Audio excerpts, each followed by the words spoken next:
did. Yeah. That's why you came here today. But now we've seen a different side. But anyway, while serving in SAPS, did you at any stage have direct or indirect contact with any SAP service provider outside formal procurement, contractual or operational processes? The only service provider I had outside contractual will be criminalistic or crime, crime tech. When I sourced the services from that contractor of an interior designer, it is from that service provider or through that service provider that I procured the music system. Okay. At any point, did you receive any financial benefit, gift, service of any kind from a service provider contracted to SAPS? Did you get anything out of it? No. Nothing? No. Okay. You spoke earlier on about visiting Crime Tech. You just confirmed again a SAP service provider, and that it later transpired that that employer that you mentioned right now of that company assisted in the installation of a very expensive sound system at your residence. You've confirmed that. You've said that, right? That I confirm. And that is okay. That is okay for a general to then, you know, take services from a service provider. It's okay. It's allowed at your level. Honorable Member, if this was using state funds, if I was drawing kickbacks, or if the service provider was doing me favors that I'm not paying for, it will be completely wrong. But I contracted that service provider as an interior designer. And because you see absolutely nothing wrong with that. Because it has got, this service provider has never rendered services to the South African Police Service as an interior designer.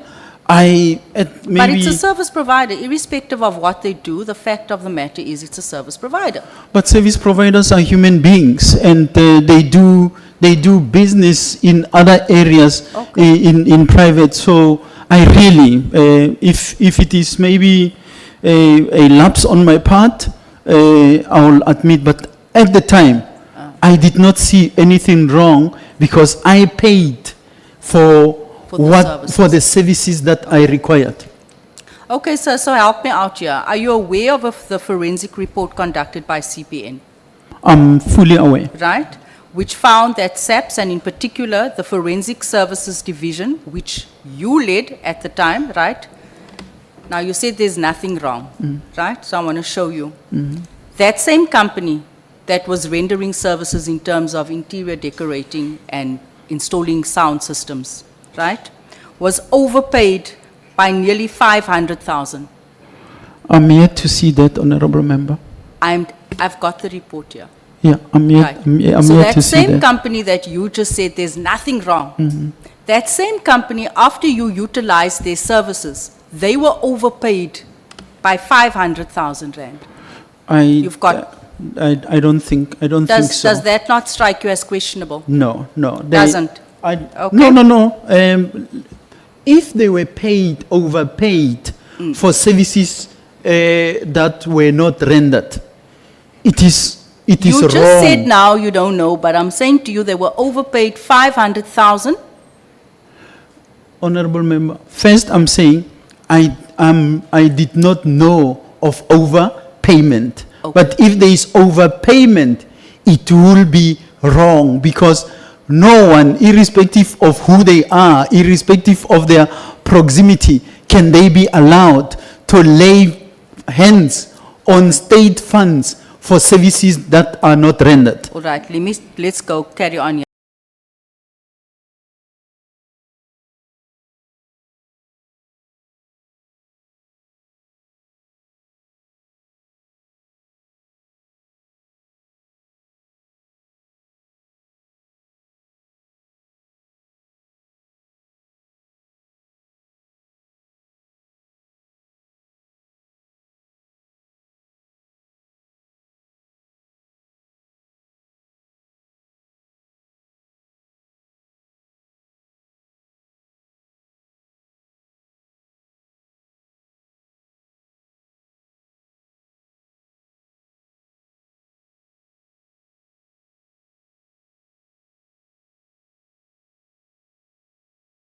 found that over a period of 3 financial years, payments to Crime Tech, your interior decorator, right, increased by an alarming 134%.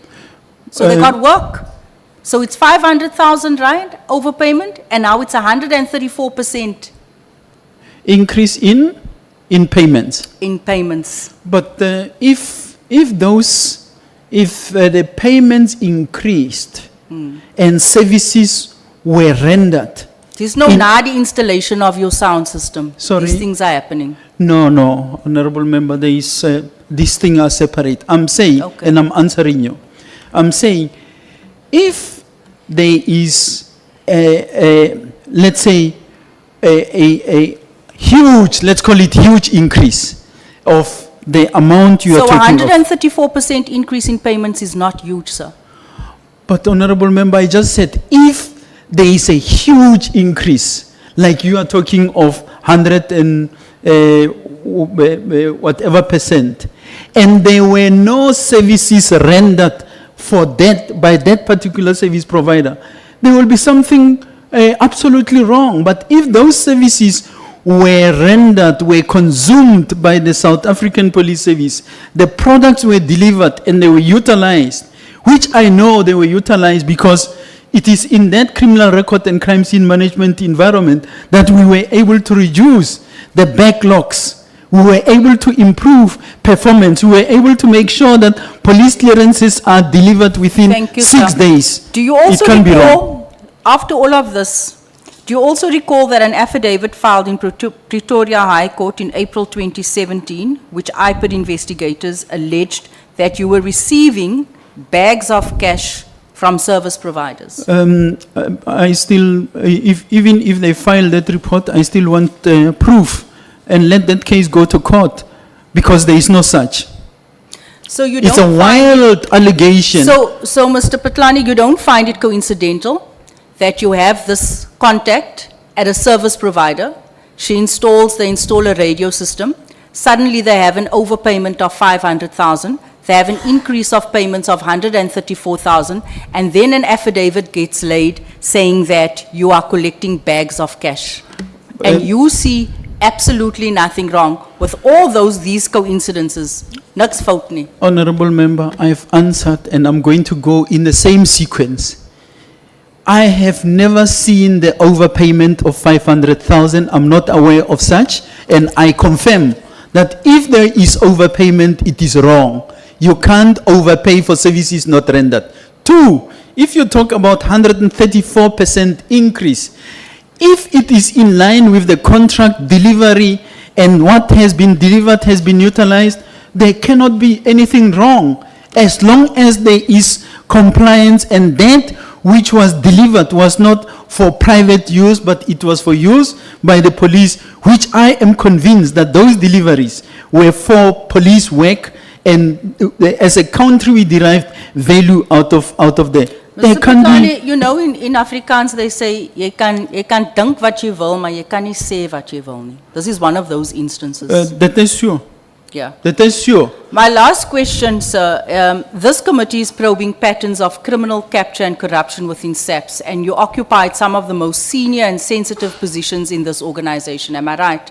Correct. So with the persistent pattern in which senior officers, the last senior officer that has appeared before us, right, are repeatedly implicated in serious corruption allegations, yet consistently deny any wrongdoing.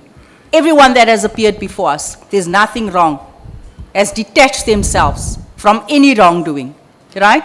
How do you explain and respond to the reality that corruption has become so entrenched within the leadership of SAPS, that even you today face a mountain of allegations? Honorable Member, anyone who is doing anything wrong or found to be doing anything wrong, whether it is me or any other senior manager, the law must take its course.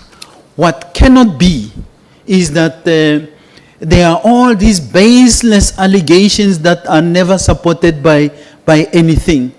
I have faced, since 2009, allegations after allegations documented in my affidavit, they are yet to be proven. I am before court on 2 matters. Sir, The I'm blue not, lights- I don't want to hear about those matters. All that I'm trying to point out here today is the fact that we have a crime tech forensic report and that there are many coincidences. It's not a crime tech, it's CPN forensic Yes, the report. CPN, sorry, That yes. CPN forensic That report. highlights the service provider that you were involved with. For And your- I'm going to leave it there, sir. No, honorable member. No, sir, I don't need you to answer anything further. I just needed to point out that every person, every senior SAPS member that has appeared before this committee has distanced themselves from any wrongdoing, but are extremely close to service providers. 500,000 overpayment, 134% increase in payments, later on collecting bags of cash out of a vehicle. I leave it at that. Thank you. It's a wild goose that you are chasing.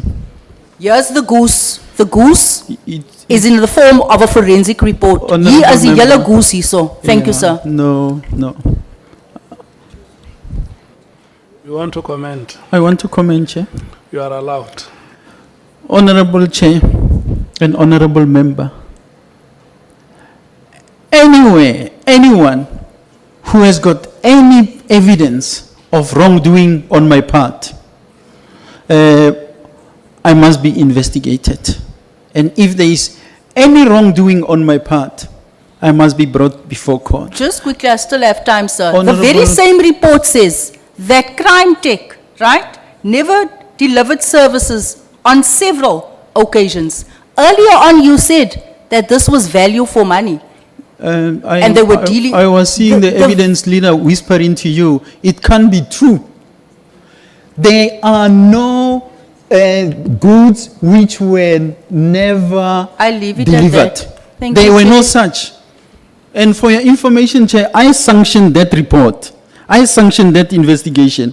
The letter which I've here directed to the National Commissioner then sanctioned that report. And I'm not aware of the things that are being spoken to. There are no findings to that regard. And I was never implicated by that report. Okay.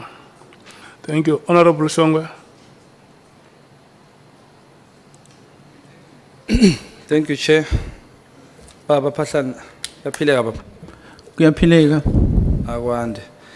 Yeah, I will take from Lao, Honorable James Aibeke khona ukuthi we called you in here because we noticed ukuthi there was a plot.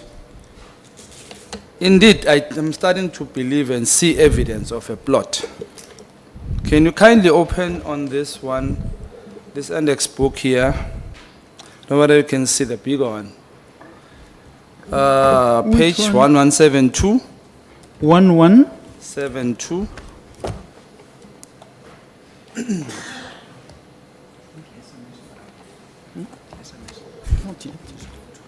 But I can't go on my own.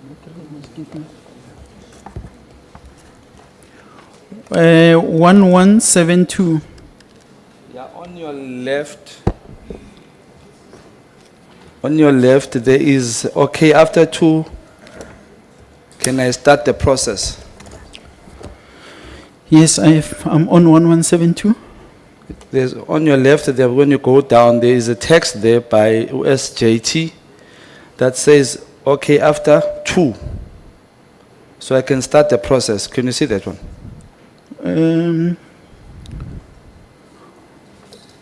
On the WhatsApps. I'm reading on the WhatsApps. Which okay is it? Okay, it starts with Mokotedi told John Rabi. Do you see the first one on top? 1172, sorry. 1,702, page 1,171. Oh, I'm on 17, okay. Can you see that? Okay, after 2, so I can start the process. Oh, yeah, We can get the media to request his attendance. yes. The next text says his next interview, yeah, and then I'll read as fast as I can. Talk to your guy about doing it. Let's do our first and record it, right? Yes, Who and who are talking here?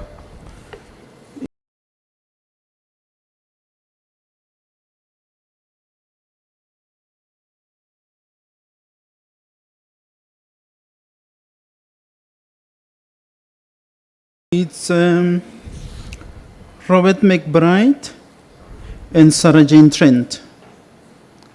And then on page 1172, text number 1234, can you read it? 1, 2, 3, 4. Okay, also look at what he said on 702 and elsewhere. Yeah, no.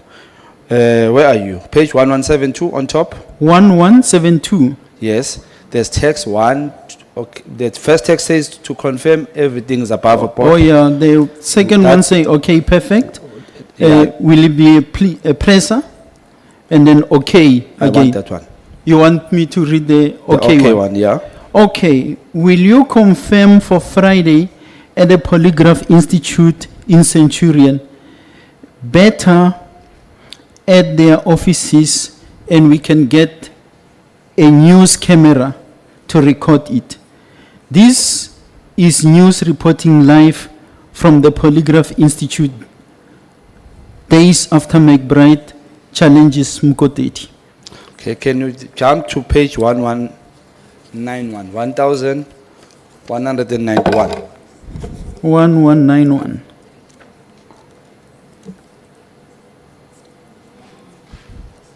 Yes, I'm there, Honorable Member. I noticed ukuthi this was a plot to get Umkotedi to be done a polygraph, ne? And ANCA was involved there. And Yes. it's this SJT says Paul must write questions for me and Mukotedi. Don't forget to tell Paul to write questions for me and Mukotedi. Which line are we on? 1191. Okay, I'll show you now. On the left, it's text number 1, 2, 3, 4, 5, 6, 7, 8, 9, 10, 11, 12, 13, 14. Hello, Mr. McBride, Andres Chameleon. Cornelson. Yeah. Yes. I Can can you read see. that one for me? Hello, Mr. McBride. Andres Corneliusen from ENCA News Channel. We want to arrange times and dates for the polygraph on TV. Can you please confirm that you are still willing to take part in it? Regards, Andres. Read the last one, the last text there. Make it clear that it is the polygrapher who will ask the questions. Who's saying that? To who? This is McBride. He's communicating with Sarah Jane Trent. In your understanding, what are they plotting here?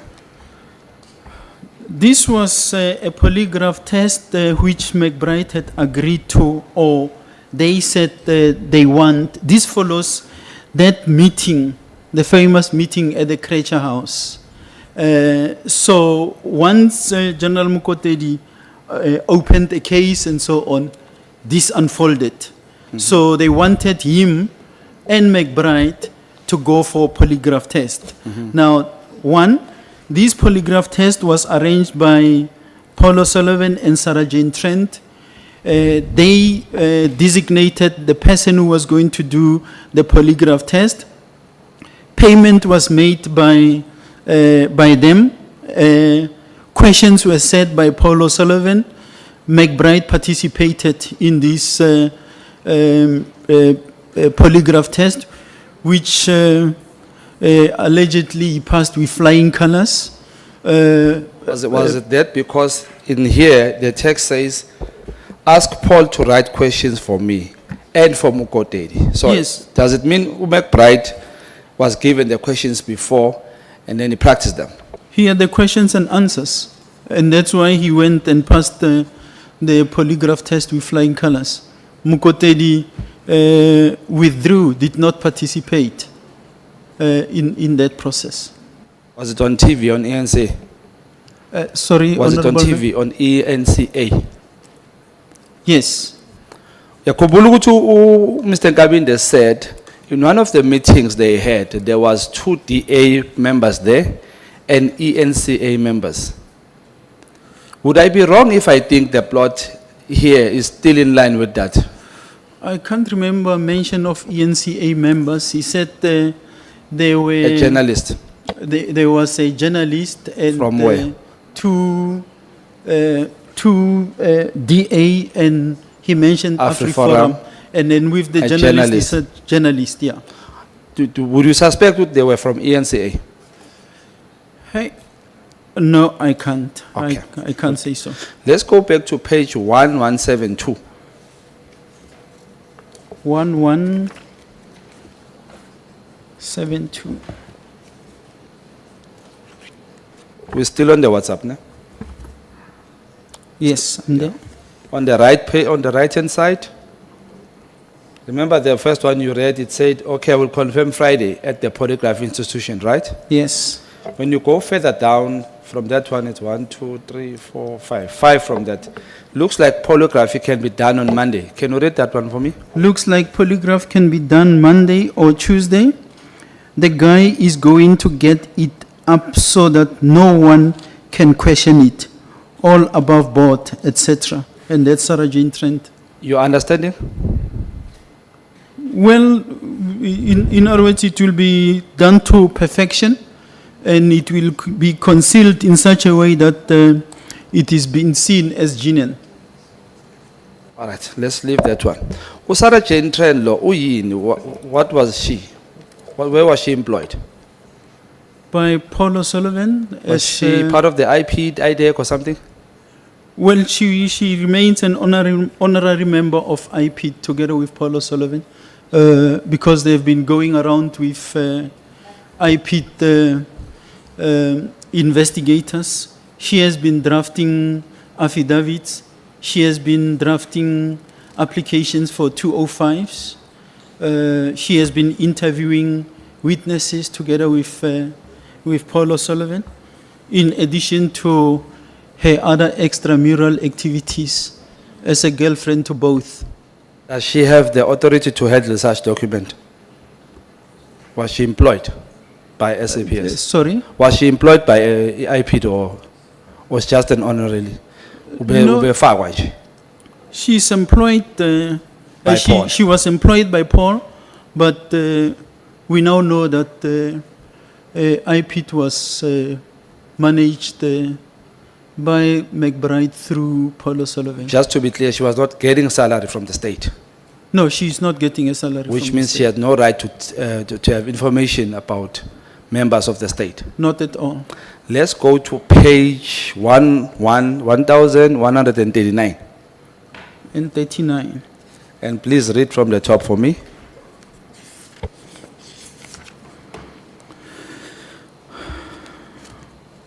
$1,139, sorry. I'm on 1139, page 1139.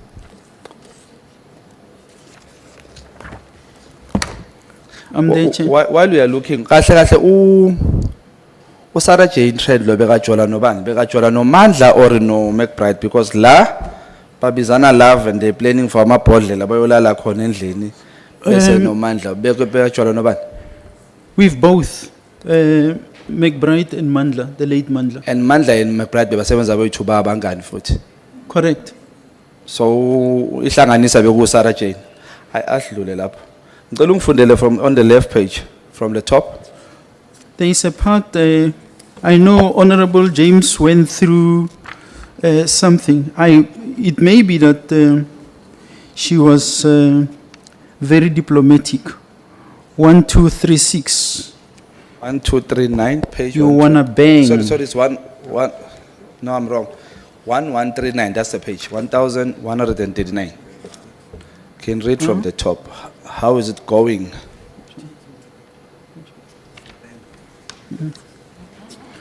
Yeah, there it is on 1236.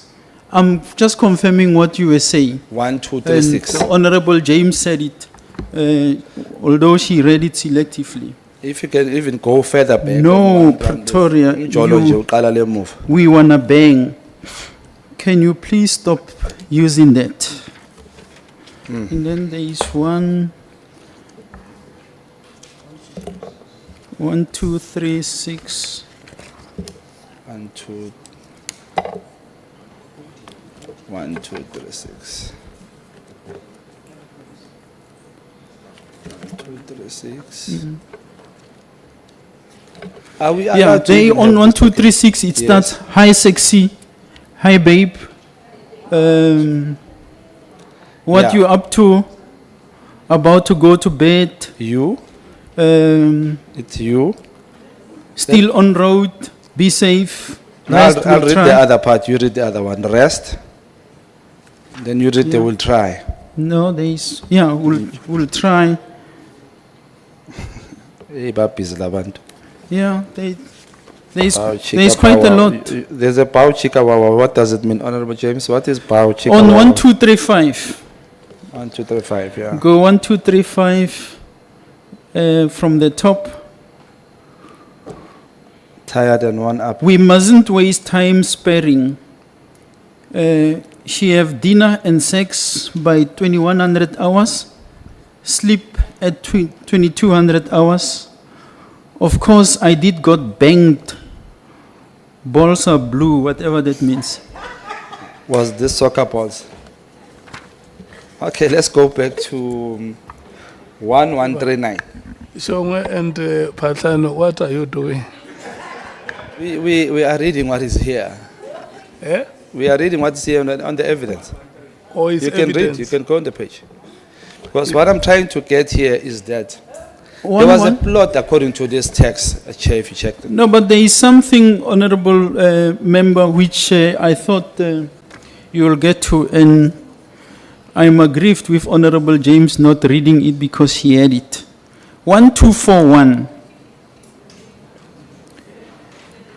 Breaking life. IP to raid acting police chief's home.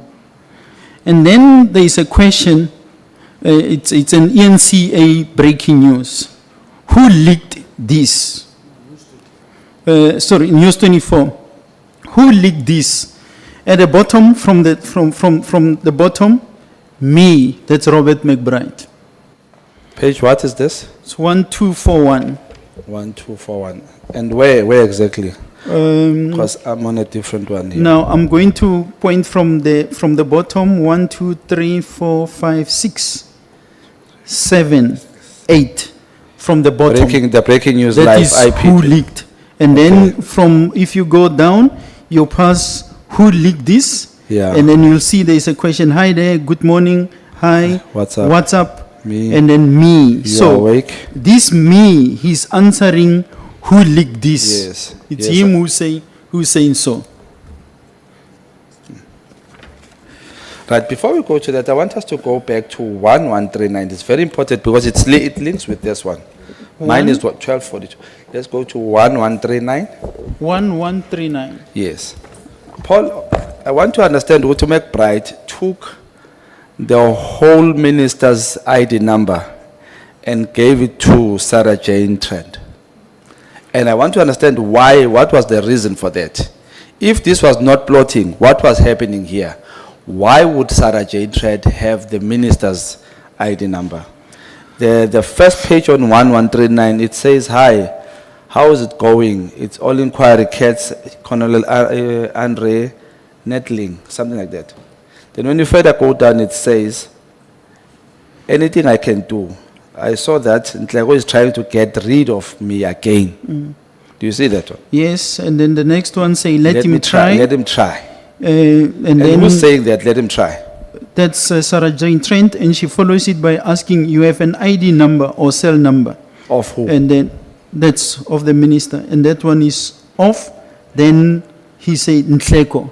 That's So- Robert McBride. So we have it on record that Robert McBride gave ID numbers of the whole minister to a civilian. Yes, because date is yeah, and then send quickly. Then try this ID. He sends an ID number. Okay, cool, and then it carries on. Okay, before my time finish, I want us to tick certain boxes because I only have 3 minutes now. McBride is the one that said you had a sound. A time where a supplier. So that was said by Paul O'Sullivan and McBride. Were they telling the truth or they lied? Do you have a slip? Sound. Do I have? Do you have a receipt? Do you have proof of payment for the sound? I've proven, I've got the receipt, I've got communication to my bank, Okay, I've got the let's bank take that. statement which they retrieved. It is in this So file. they lied. I was hearing the Honorable Chair saying we must avoid saying lie. Oh. Maybe, I don't know. They did not tell the truth. Or they were On inaccurate. the case, owaboshwa kuyo, and then they said to Tenny Moto. Were they lying? Or we couldn't you They got were the not cover? telling the truth because those vehicles were not even my vehicles. Those vehicles were vehicles belonging to the dealership, which were a sponsor to a project that we were running, and those vehicles were subsequently returned to the dealer after the lapse of the agreement period, which was 18 months. Okay. No, tick, but manga. I worked at Binoni Mechanical College, where we used to fit blue lights as well, in SAPS. One thing I've noticed is that e-motors are magic, they don't have blue light. They don't have blue lights on top. The 1,000 cars that were paraded in Midrand, did you see them on the freeway? I saw the pictures, yes. Is this the same reason that the case you were charged with the blue light is stopping e-motors are magic to get some blue lights because there's a case there? I am charged in a process that has to do with Gauteng and supply chain management that I've got nothing to do with. What I have approved was the specifications to establish a national contract for the police to procure blue lights. And to date, that contract, those specifications, a bid was never published and awarded. It is for that reason that millions and millions are being spent on equipping the vehicles with substandard blue lights. You will see the lights that the cars are driving around with. They are They don't have defective. blue lights. Some of them And, don't the majority of the vehicles don't have those blue lights. Why is that? I used to be the accounting officer. I'm not one now, so I can't answer that question. They can do better by publishing a bid, whichever specifications they go and use, as long as it is specifications that are compliant, which will make the police procure better quality blue lights, which blue lights must not be obtainable by any member of the public, which is why you have got bogus police vehicles, because the lights they are using now, you can buy it anywhere. So those lights that were supplied by the other company, you mean they were specifically for one customer, which is SAPS, not just anybody who can get them? Firstly, the quality is very high. That is why the presidential vehicles as well as protection services carry those lights. And those lights are not obtainable around the corner. They get, they are high-end. And not that each vehicle were to get high-end, because when you look at the approval granted, you have all kinds of light, including for the concealed ones, which are in the grill. Okay, my last question. Please explain this to me in simple terms, as thoroughly as you can. How would a supplier come to you as SAPS and say, people, you've overpaid me with so much? And then that person now, after saying that, gets to be arrested for being overpaid. I don't understand, because SAPS is not the one that picked up Uguti. They made an error or overpaid. But this person comes as a business owner and say, let me be honest and tell you guys you've overpaid me. I just want to understand, why was that now a case? Why was it called corrupt? Kwenzakalan? It's targeting. Targeting, that is the only black-owned company supplying lights. Two, if the supplier overpaid, why did those who received money and captured the invoices, why are they not arrested? You only arrest the supplier, you arrest the staff in the supplier's office, but none of the police people in supply chain management or in Gauteng province are being arrested who process the transactions. I cannot explain why it would have happened other than to say this is targeted, and it's one of those we say is the work of the rogue unit. The one thing engifuna ukuthi ungivalele ngayo. We can stop speaking. Ngiyabonga baba Phahlane. Thank you so much, Honorable Shong. Advocate Anansa.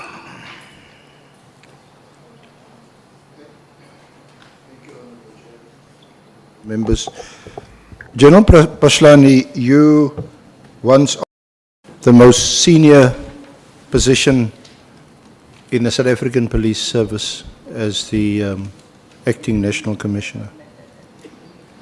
What would be the procedure when a person is arrested and detained with a device? Can that device be taken from such a person who is now a suspect without that person's consent? And moreover, can the device be taken from that person / suspect and the data on that person's device be downloaded without a warrant or without his or her consent?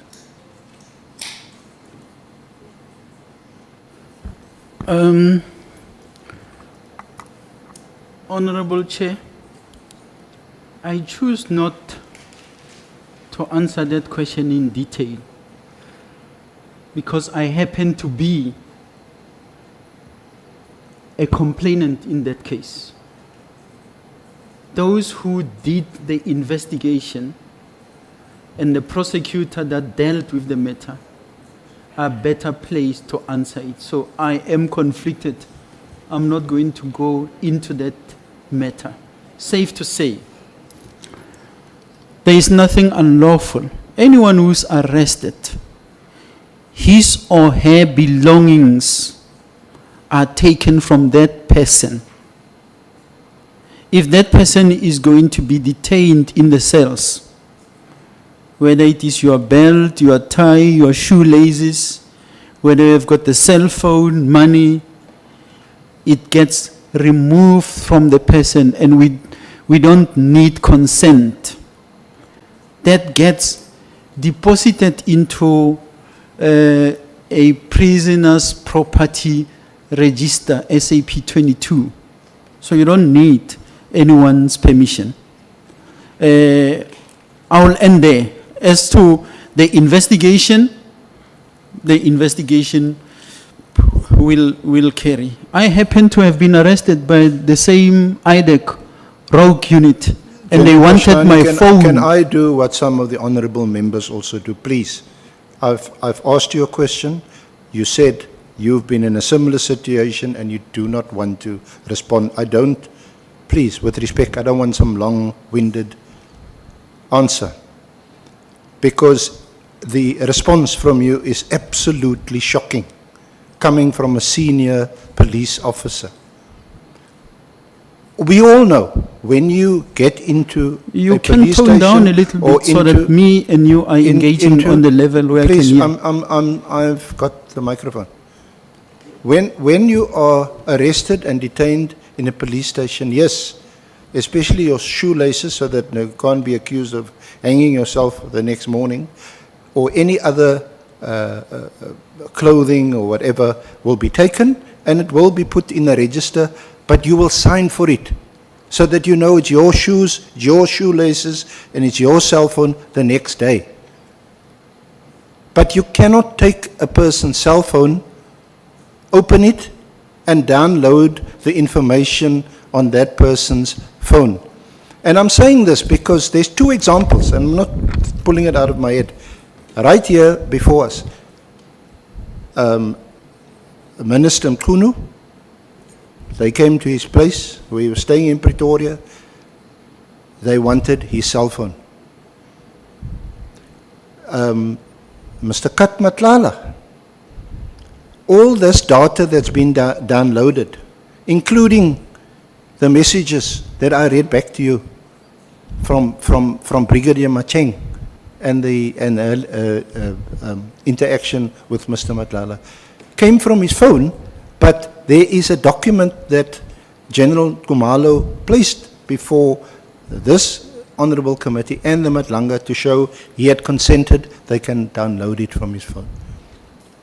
Now, the question is this.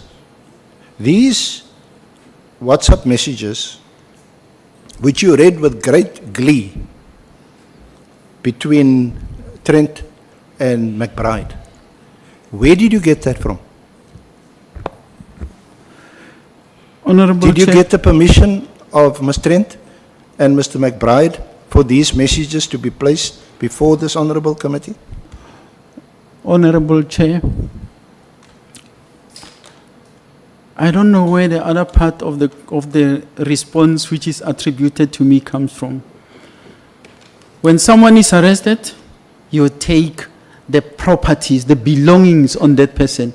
They go into an SAP 22. You don't need the permission. All what you need is acknowledgement that these are the things that you have taken from me. They go into the police custody, into the safe. And I said, and I'm not going to change, anything else that has to do with investigation, because you used this as an example, anything that relates to the investigation, including the downloading, I say that question is better answered by the investigating officers of the matter. Because while we are taking a long turn about Minister Mkhunu was not arrested, General Sivia was not arrested. It was a warrant, a search and seizure warrant, which was at play. That is not applicable in the case where the arrest is made. Kat Matlala, they went and searched the prison cells. A cell phone was found in his possession. It's not because of a search warrant coming from somewhere, but Chair, the people who are better placed to deal with the situation that is being outlined, because I'm conflicted, I'm not going to be talking to. In respect General of... Phahlane, I asked you, where did you get this information from?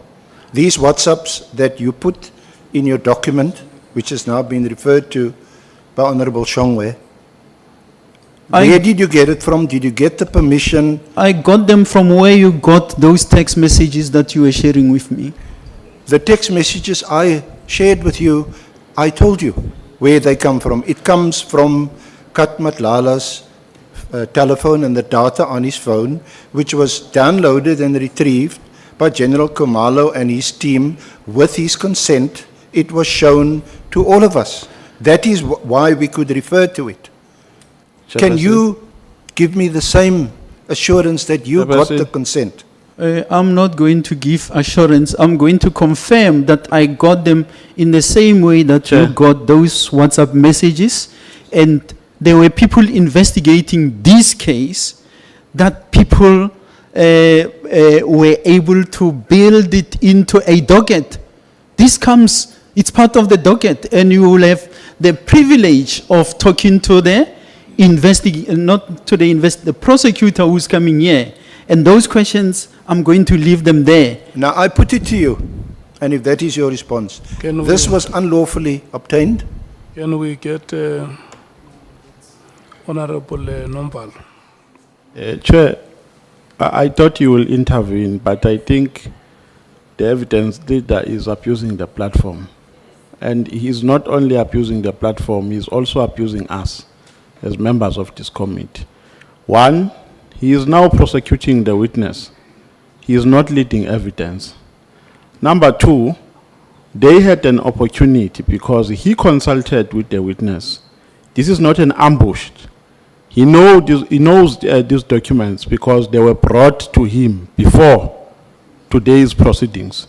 So if he has questions over the authenticity of these documents, he was supposed to raise those questions during consultation, not here. Now, he waits for all of us to ask questions, and when we're done, he brings in new issues.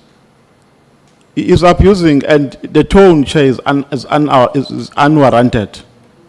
Because he's now shouting at the witness. He must maintain a professional standard at all times, because he is trained to do so. It can be justifiable with us because we are politicians. But he is a senior counsel. The manner in which he is addressing the witness is uncalled for, and it must be condemned with the contempt it deserves. So, Chair, I'm calling a point of order on the evidence leader. What he is doing is completely out of order. And I hear Honorable Shongwe. Chair, ngicela ukuthi usisize la.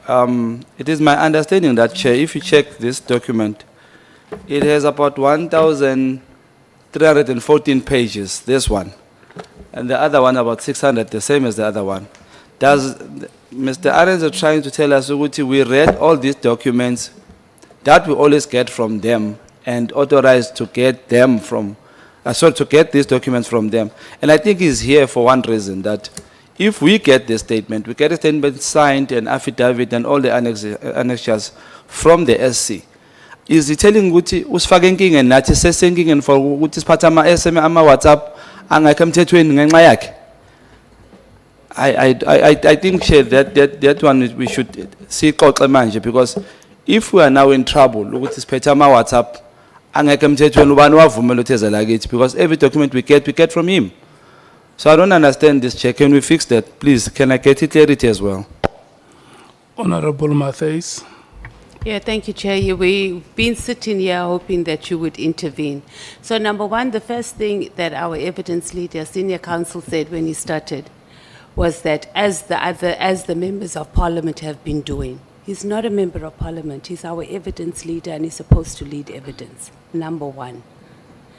Again, we just spoke about this earlier, Chair. Again, the hostility in his voice on this is not neutral.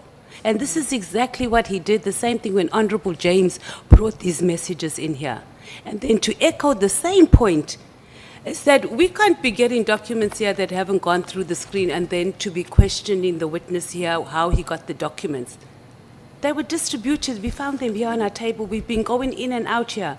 So we have evidence leaders that are not, the documents that we shared from Home Affairs, we were very clear that we got that through a whistleblower. There's some very private information in there and it mustn't be circulated publicly. So, Chair, you have to lead and you have to, we can't always be intervening on this. And perhaps the evidence leader right now, the senior counsel, he must rest because he's even bringing us into disrepute over here now. It's not fair on the witness. We are members of parliament. How we engage him should be very different on how he does it. Thank you, Chair. Honorable Skosan. Thank you, Chair. I think I anchor, my colleagues, other honorable members, because this is for the second time. When Honorable James gave us information, the same question was asked. But today is even different. We were given this document by our team, for God's sake. Now, if we have to interrogate the witness before us, we look stupid, Chair, to say where this thing comes from. I think the evidence leader and his team, the legal team, were supposed to ask him then, not here. Now we have this in front of us. It's not fair, Chair. Please. Advocate Arends. Honorable Chair, the document that before you, including these WhatsApp messages, were additional documents that were annexed by General Phahlane to his supplementary affidavit. They do not come from us. In the first place, when this matter has been dealt with respect in this honorable committee, when these WhatsApps, or some of them, were first introduced by Honorable James, and Mr. McBride was giving evidence. You may recall that I had indicated at the end of that exchange, because we are not allowed as evidence leaders to object, at the end of that exchange, I indicated to you that this was an unfair ambush on the witness, and that the witness, in this case Mr. McBride, should request from Honorable James where she got these documents from, get copies of it, and get legal advice on the lawfulness or otherwise of it being introduced, even under circumstances of parliamentary privilege. Now, again, because of our time constraint, I didn't have the opportunity of raising it earlier with General Phahlane, and this is the first opportunity I have to do so. I will leave it there. I think I have made the point that General Phahlane is party to unlawful conduct, and by actually making these WhatsApps available outside of Parliament. They've been made available outside of this forum. So I will leave it there. I've made the submission. General Phahlane has responded to it. I'll move on to my next question. Yeah, I think what we, Chair, just one more thing, please. The evidence leader, Chair, cannot say let that me, he only got notice. This thing was here let when we me- walked in here, when he was let doing me it in speak, the let beginning. me speak, Honorable Member.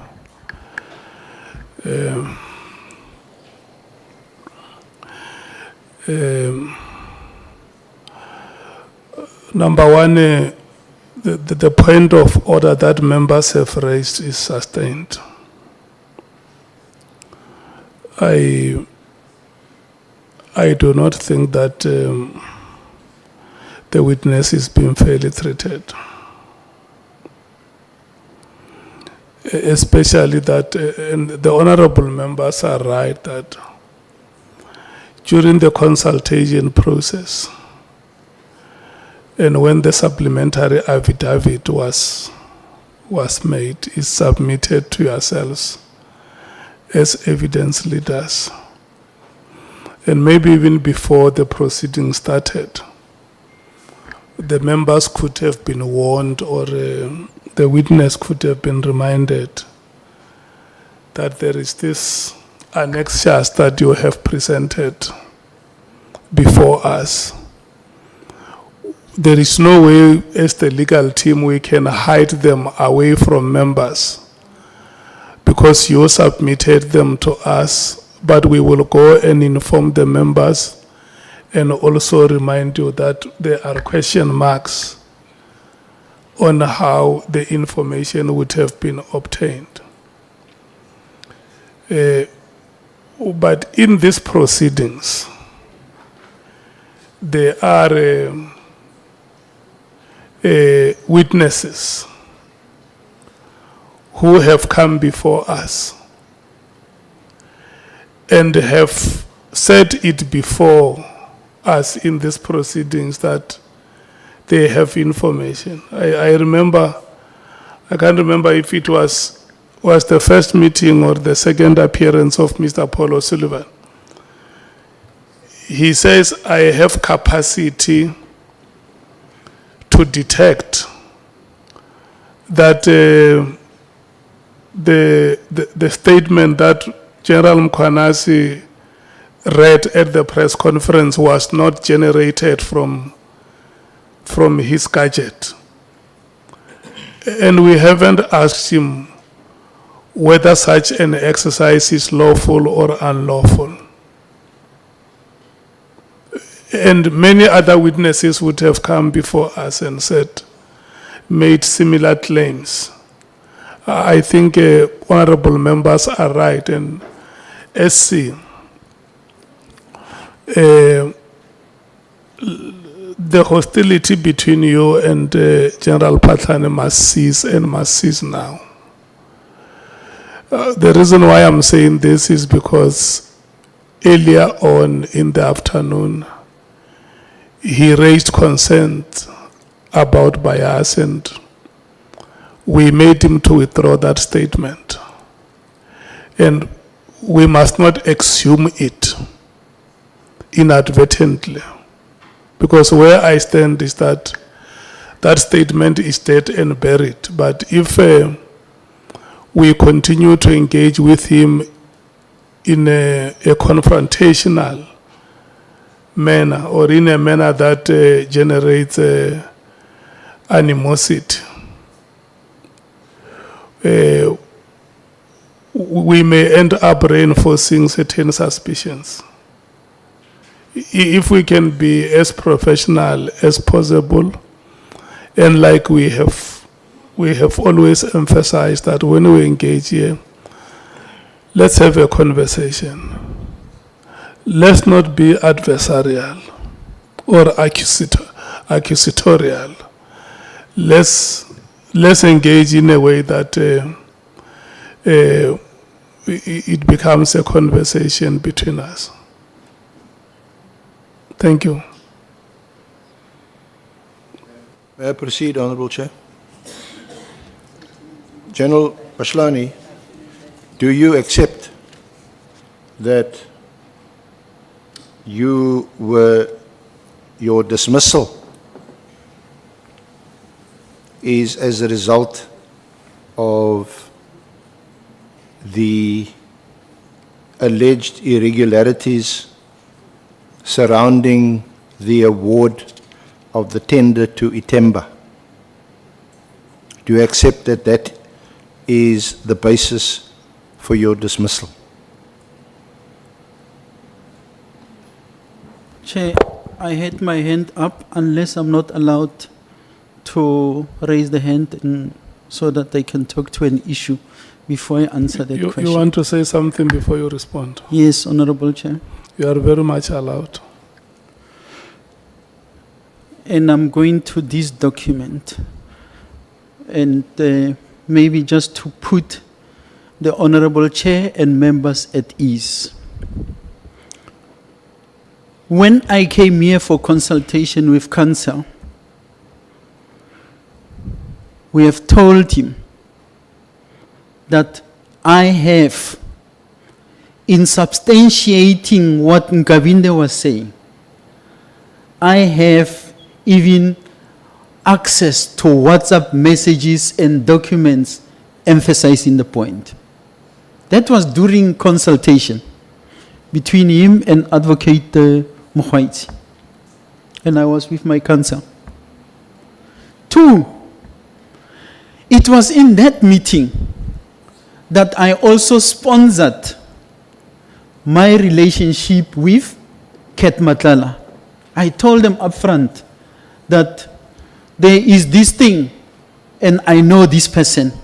And I explained the circumstances, how we met. Now, the first document, the WhatsApp messages, which is contained as part of my initial affidavit, they are on page, what is it?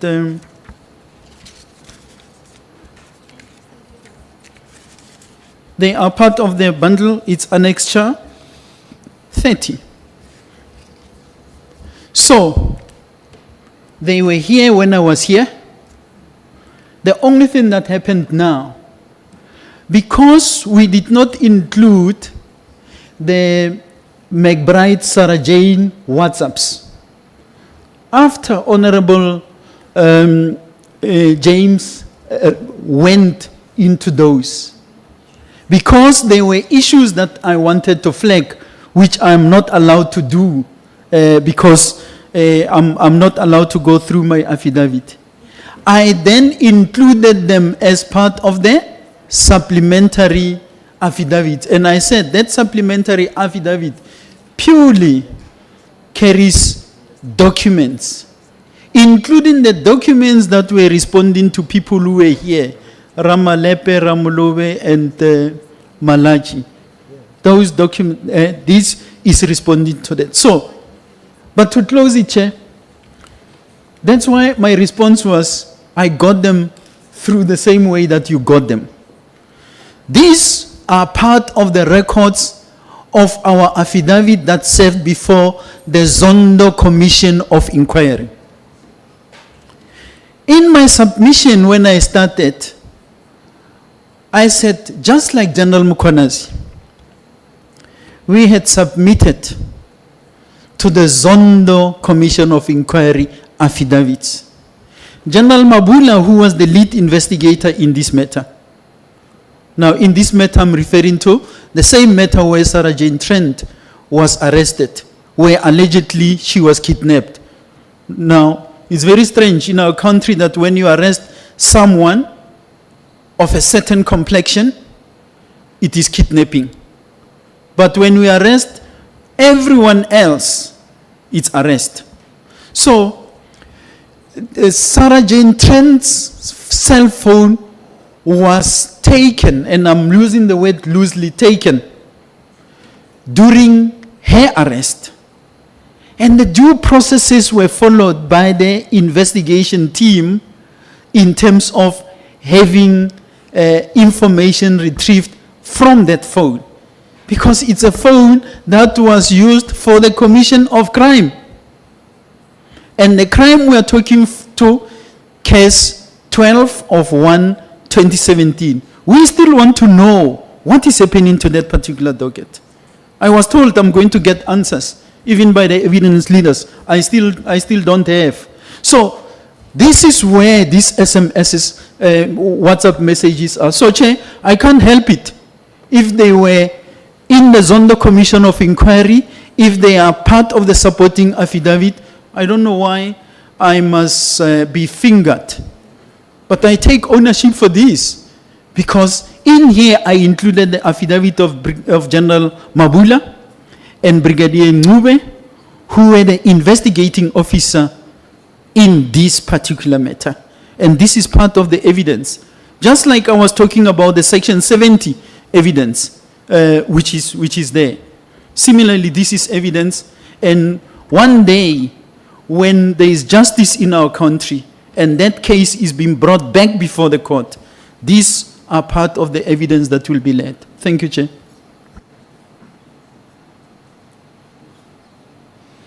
Thank you, Chair. Just for the record, I deny that during consultations, there is a transcript, and we'll find it, that General Phahlane alerted us to these WhatsApp messages between McBride and Sarah Trent. It was raised in the McBride evidence, and issues were raised about them at the time. As far as the supplementary affidavit is concerned, I would invite General Phahlane and or his legal team to make available to us his affidavit before the Zondo Commission of Inquiry, and to see whether these WhatsApp messages are indeed attached to that affidavit. I'd be most surprised if it was the case. The affidavit, the main affidavit, the 165-page affidavit, and the supplementary affidavit was entirely the work of General Phahlane and his legal team. We had no hand in it, but I want to record, because he's sitting here and I'm looking at him now, my colleague, Advocate Samanga. I said to him, because we debated this over many days, whether we should make a joint affidavit, because we were not satisfied or happy with a 165-page affidavit. At the end, we agreed, you put your affidavit before this committee, but I'm not bound, the evidence leaders are not bound by what's in the affidavit, and we will ask questions, especially raised by other witnesses. So I will also now leave it there, Honorable Chair. I asked a question, General Phahlane, that your dismissal arises from the Itemba tender. Honorable Chair, I've answered that question many times, and I'm on record to say I'm not going to engage any further on it. It's a subject of the Constitutional Court process. So I will also put it to you that it arises from the Itemba contract, And if we look at the forensic reports which has been placed before this honorable committee and that you have, it has absolutely nothing to do with either McBride or O'Sullivan or Trent. It has got to do with a tender that went wrong and that you were found ultimately to be responsible. And I'll move on to my next Chair. question. Am I allowed to answer? Honorable Skosan. Chair, I'm going back again, Chair, because this document, which I think all the members, most of the members here have spoken about, was given to us and were not given by the witness. The witness gave it to the secretariat. If these documents are illegal, they were not supposed to be given this documents. It's it really is an indictment to us. This is an indictment to us. I mean, how can we have this? And then we are told it's this thing, perhaps there might be some issues about it. Then it means all the things we're questioning about there are illegal as well. It's not fair, Chair, that we are finding ourselves in this mud. Thank you, Chair. Honorable Nomban. No, Chair, once again, I want to reprimand what the senior counsel is doing. You can't put a proposition to a witness and say, let me move to another question, without affording the witness an opportunity to reply.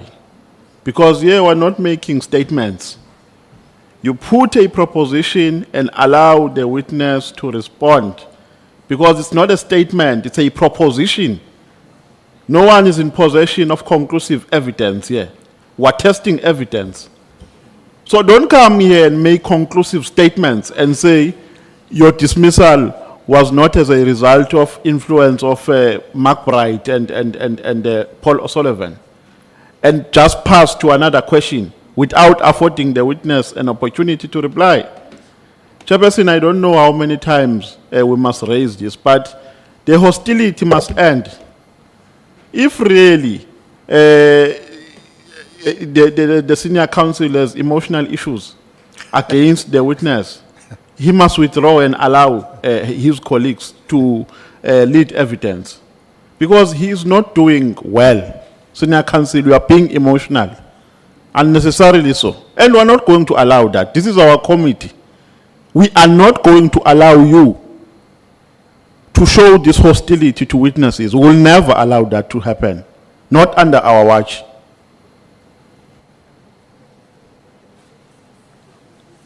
Honorable Chair, in all fairness, I did put to General Phahlane that his dismissal has entirely to do with the Itemba tender. He said his response was that the matter is now before the Constitutional Court and is not going to answer. And then I put to him, in a totally unemotional and neutral manner, that I put it to you that if it's got to do with the Itemba tender only, it has nothing to do with the three persons that are mentioned. There's absolutely no emotion in putting it to the witness, and he can respond.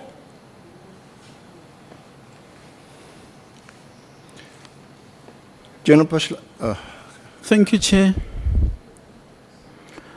I have at no point attributed my dismissal to Sarah Jane Trent, or what is it, Robert McBride, or Paul O'Sullivan. At no point. I'll really be glorifying them. So, lastly on that issue, I think I'm very clear on where I stand, having taken legal advice. Chair, this matter, which consumed so much of my time before the committee, where I was not allowed to traverse my my affidavit is before the Constitutional Court as we speak. I've already answered questions to that regard. Now, I'm going to just in conclusion read something which actually struck me, and maybe this thing comes too far, and I'm not going to say much. Here is a response that I get from senior counsel following submission of my supplementary affidavit, in which I only attach documents. He writes, "Thank you for the supplementary affidavit which we will forward to the committee for its attention. Please note that we will not be bound by this affidavit and will in our discretion ask additional questions and also supplement the evidence bundle with additional documents." And that's precisely what happened here. Chair, I came and I'm leaving without having been allowed to go through the affidavit that I had. The only time that I was able to go through the affidavit was when I was responding to questions.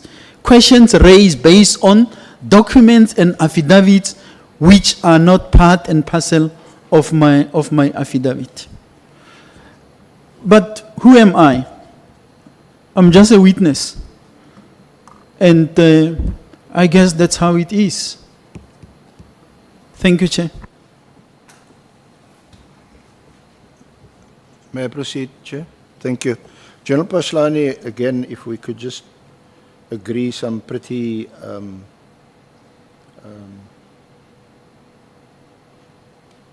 trite, factual submissions, it would help. There are two, and perhaps just to clarify for the Honourable Committee, we're talking about two Kameeldrift cases.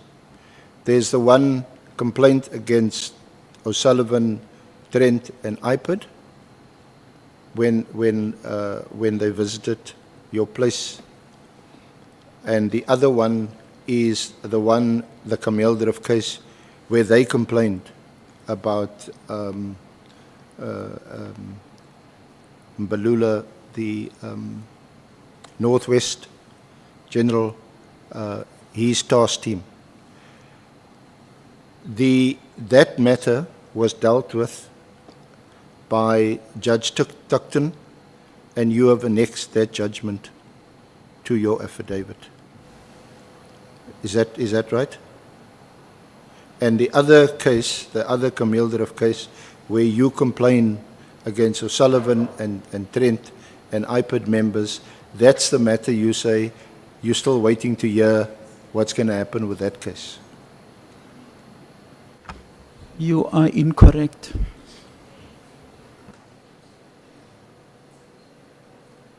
Okay, so perhaps let me then finish, and then if I'm incorrect, the Kameeldrift case, the one involving the complaint against O'Sullivan and Trent and IPID members, that's the one that's now been pending for 7 years. That is the one which had been struck off the roll in terms of 352A or something like that of the Criminal Procedure Act, and was struck off the roll. Of course, it doesn't mean the case has gone away. It can still be revived, and we are getting Advocate Mashuga from the NPA here to explain to us what happened in the case, what is going to happen, and what perhaps are the next steps we don't know. The other case of that Judge Tuckton dealt with is when an interdict was sought against the Northwest team to interdict them from arresting or taking what was described by the applicants, McBride, them as unlawfully harassing them and so on. And in that case, I can read it back to you if you want to. The judge recorded that you had in fact not participated in the case because you gave an undertaking that you will not be involved any further in the matter. And that's in the judgment. Am I allowed to respond, Chair? Yes, you can respond. Yes, of course, General Phahlane. It is incorrect to suggest there are two cases at Kameel-Drift. General Mabula has no case registered by anyone against him at Kameel-Drift. The Judge Tuchten's judgment, which was an attempt to interdict, was to interdict them from concluding they are continuing with investigations against IPIT. And which investigation? Against IPIT and O'Sullivan and Sarah Jane Trent, and that is case 12 of 1/2017. Judge Tuchten never interdicted anyone. For your information, to the Honorable Committee, at a point where the matter was argued in court, it was General Mabula and them who were the respondent, and then IPIT were the ones who initiated the matter in court. And then the National Commissioner and the Minister were cited in that particular matter. Both the Minister and the National Commissioner undertook to abide by by the decision of the court. Surprisingly, when the matter was argued in court, somewhere the late General Mfazi was canvassed and he came with an undertaking, which undertaking served before the court, while there in the beginning there was an undertaking to abide. And the undertaking was, these members will be removed from the case because the allegation was that it's a counter investigation. And Judge Tuchten was very clear. He said, I am dealing here, I just want to settle a legal issue. And that's where he said, in the IPIT Act, there is section 25, which is saying, if, for example, an IPIT member is under investigation or investigating a matter where he or she has got interest, he must report to the executive director. So Judge Tuchten then said, it will be wise to have such a provision in the Police Act. To date, there is no such provision. That is how General Mabula and them were withdrawn from that particular case. And that case moved from one person to the other. That's why we are talking of a matter which is stalling for all these years. Despite the fact that when they stalled it, Advocate Mashuga will be here. They were applying, or they had applied for racketeering certificate because of what was happening, including these WhatsApp messages that are in there. So, Chair, that's where we are with this matter. I can't accept the version of the SC. It's truly misplaced. I'll just read to you, General, from the judgment of Judge Tuchten, paragraph 8, which is on your annexure MRR-28. Broadly, the applicant sought a declaration as to what would constitute an... Where is it? Sorry, Council. Where is it? In which? It's I think before you proceed, let's in agree. your let's annexures. Let's agree that in the next 10 minutes, you are concluding. Yeah. MRR-28, It's the Tuckton judgment. And I'm reading from... But Honorable Chair, I'm requesting to be told where in my affidavit is it? Where is this? MR8, the Tuckton judgment.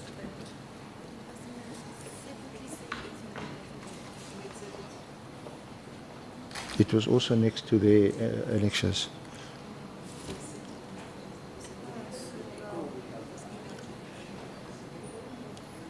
It's MRR-28.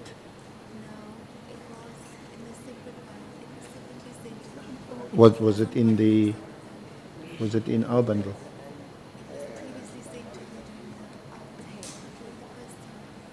But they also included it in the bundle for today, the Tuckton judgment. Chair, because of time, may I just read this, and I'm reading from the judgment? The applicant sought a declaration. But Honorable Chair, there is unfairness on my part. I'm asking where is the document? I don't have it.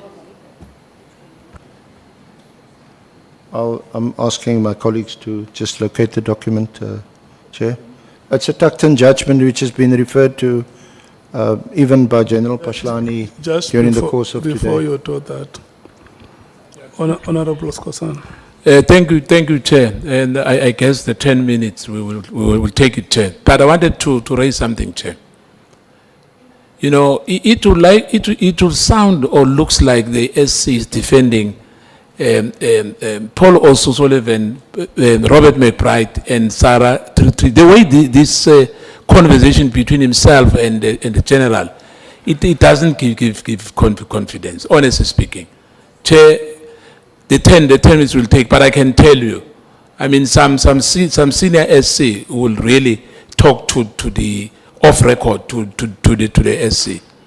Honestly, you know, ever since the last 15, 20 minutes, the way the conversation goes, it doesn't instill confidence. Thank you, Chair. Yeah. Look, he is well within the terms of reference. If he's probing because he wants to adduce evidence relating to corruption within the SAPS, he is well within the terms of reference. You know, my biggest worry is that since General Phahlane came here on the first day, we are unable to move out of the courtroom.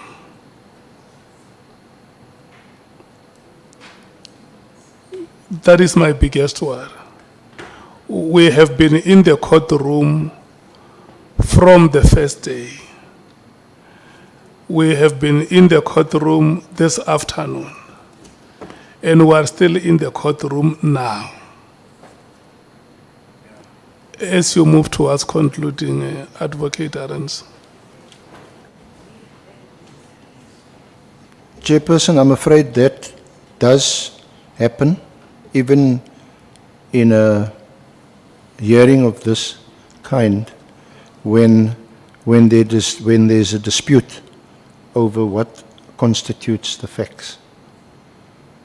None of what I'm putting to General Phahlane is an ambush or should come as a surprise. I've just been reminded by my colleague Advocate Mokwetsi that this judgment was made available to General Phahlane in hard copy when he first testified, and it was at their request was subsequently emailed to them.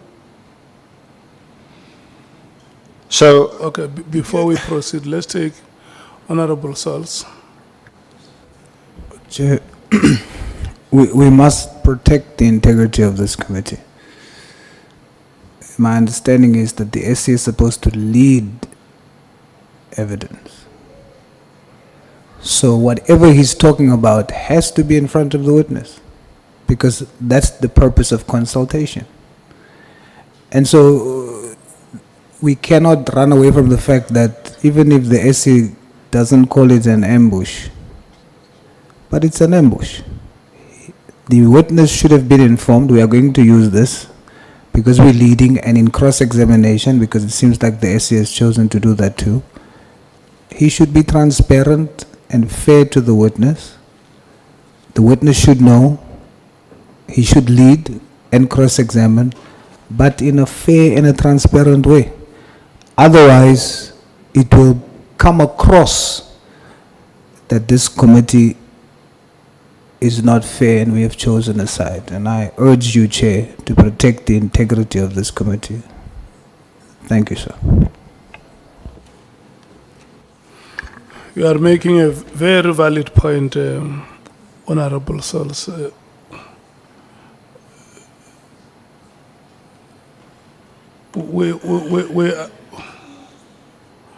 What is the document to which you are referring the witness to? You're asking a question, Chair? Yes. It's a judgment by Judge Tuckton. Does the witness have? And the judgment, I had said a few minutes ago, the judgment was made available to General Phahlane when he last testified. I think it was on the 16th of January. It was also emailed to them. And it relates to matter that he raises in his affidavit. There's no ambush, there's no unfairness. He deals with the capture of iPad. He deals with what he describes as the Phahlane task team at page 85 of his affidavit. Yeah, Honorable Souls. These matters are all relevant to the terms of reference, Honorable Chair. That is not under dispute. What Honorable Souls wanted to ascertain is whether the witness has that document at his disposal now. You are 100% correct, Chair. And for the integrity of the committee, seeing that it was sent the last time, can the document just be retrieved and given to the witness? Then we know the witness has it in front of him, as he can continue, and the integrity of our committee is preserved.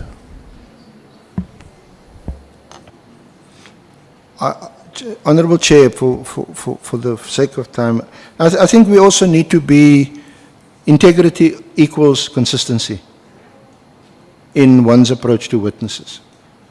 We had a situation where a batch of WhatsApps was put to a witness without that witness having sight of it. No one objected. I couldn't object. We couldn't object.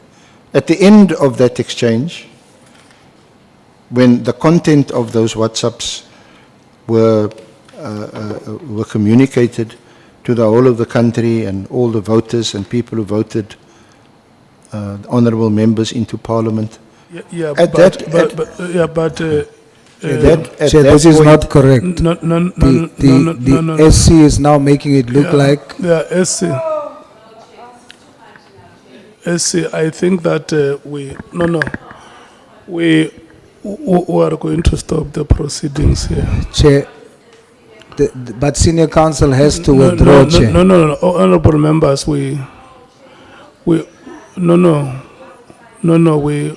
do not conduct ourselves. We are leadership. We are leadership, honourable members. Oh, we sit here quiet, you're just quiet. SC. No, and it's not the first time the senior counsel comes here and makes political statements, Chair, and you sit there, and then you have to wait for us to call him out on it. He must actually just leave right now, and we must dismiss him. The committee agreed that No, it's wrong. any member who has evidence that they want to pass on to the witness will do so through the legal team. And that is why this morning you saw when we were engaging, before engagement with Mr. Apollo Sullivan, members came here with documents and they presented them to you. That's what happened. The information that members have used today here is an information that has been provided by the legal team. And they use that information to question the witness. So we don't like it when we have to make judgments on your statements. And I think it's fair that you should help us so that we are not seen to be undermining you and not attaching any value to the work that you are doing to the committee. We very much respect you, and we have said it many times that when we look back where we come from, we look back with admiration on the work that we have done up to so far, and we are now trotting towards the finishing line. We are left with only 2 weeks of these proceedings. And it's very possible that we can safely arrive at the finishing line. And we want to work together, hand holding each other by the hand to arrive at the finishing line. And that's exactly what we must do. Honorable Souls. Chair, we always respect and appreciate your wisdom in these matters. We do. But at this juncture, we've been trying to preserve the integrity of this committee. And for the SC to say about us that we are not impartial, that is wrong, and Chair, you must call him out on it. And the SC must withdraw that statement. He made it publicly about us. That statement the SC just made says to the country, our senior counsel believes that we are acting unprocedurally here. He should correct it today and immediately, Chair. Inconsistently. That's what you said, SC, that we must be consistent. We have been consistent in our work as the committee. And remember, we also have housekeeping meetings where we box each other as committee members to say, this is how we do our things. The last meeting we held was this Monday, because from time to time we evaluate, we assess and evaluate how we do our work. But let me say this to you. When General Phahlane appeared for the first time before the committee, you had the whole day with him.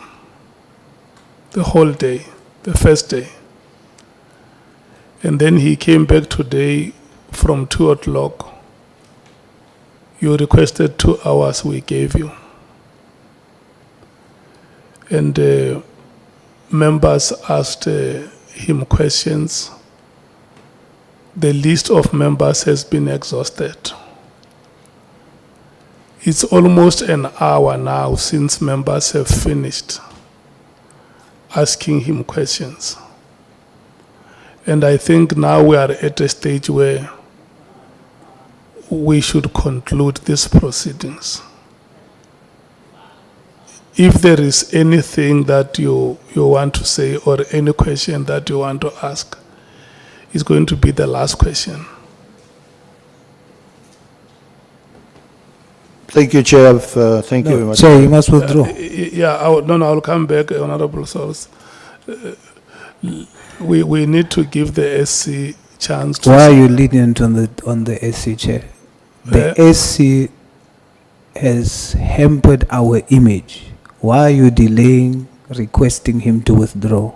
It's wrong what he did. Yeah, no, I agree with you. May he please withdraw? He must Chair. withdraw the statement that he made about the committee. Honorable Chair, with due respect, I didn't make any disparaging or disrespectful remark about the committee. Not at all. I'm afraid Honorable Souls is not correct in his recollection of what I said.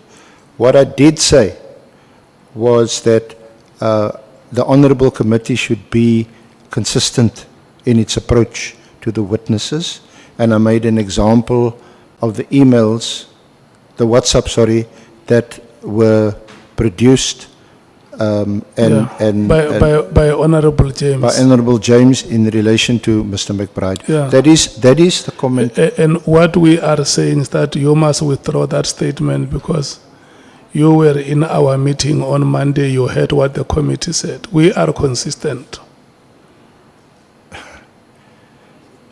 Chair, if the remark, which is based on a fact, is disrespectful and disparaging of the committee, then I would unconditionally withdraw it. No. As Otherwise, Honourable Chair, you know, earlier during the day, we requested General Phahlane to withdraw a statement. And he said, I withdraw unconditional. So can we withdraw that statement unconditional? Honourable Chair, that's what I said. Yes, I said I withdraw it unconditionally. Honorable members, I know it has been a long day. Can we give the advocate chance to withdraw the statement unconditional? Honourable Chair, honourable members of this committee, I withdraw the statement unconditionally. Thank you so much. Your last question to General Phahlane. I don't have any further questions, Honourable Chair. General Phahlane, do you have any comments that you want to make? Thanks, Honorable Chair.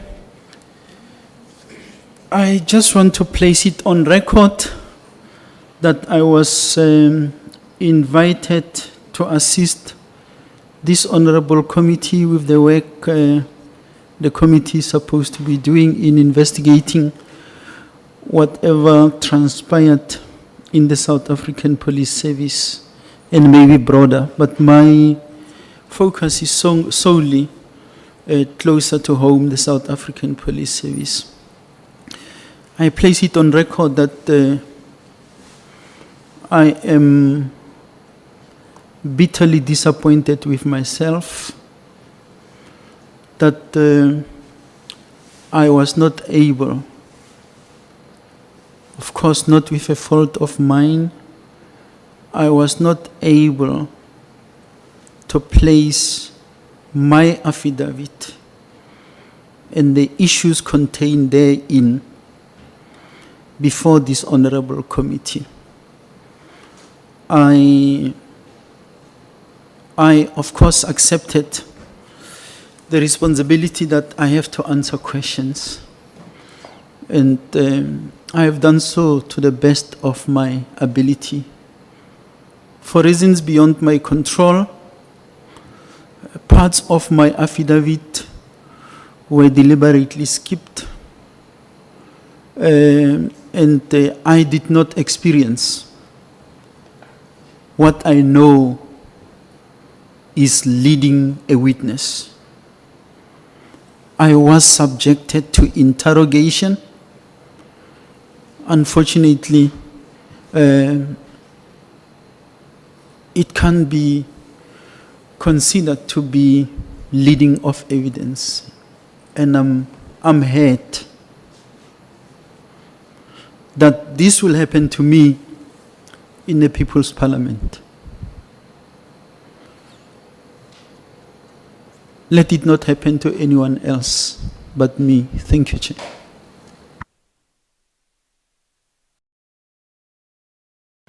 Honorable Matthys.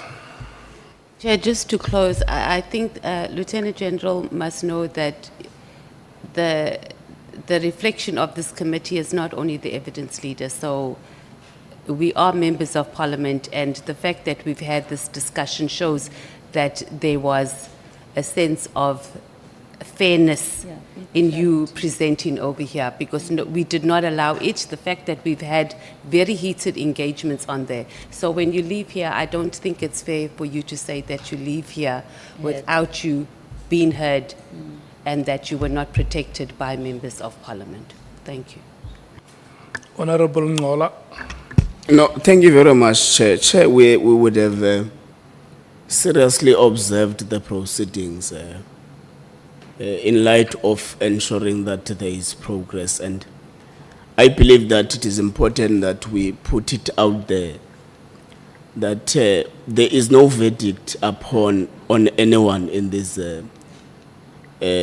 proceedings in any aspect that would have been led either by members or by the evidence leaders. There is completely no verdict. We are going to assess on the committee deliberations all forms of evidence that would have been submitted to the committee. It's not for us now to either try to project anyone to have been right or to have been wrong.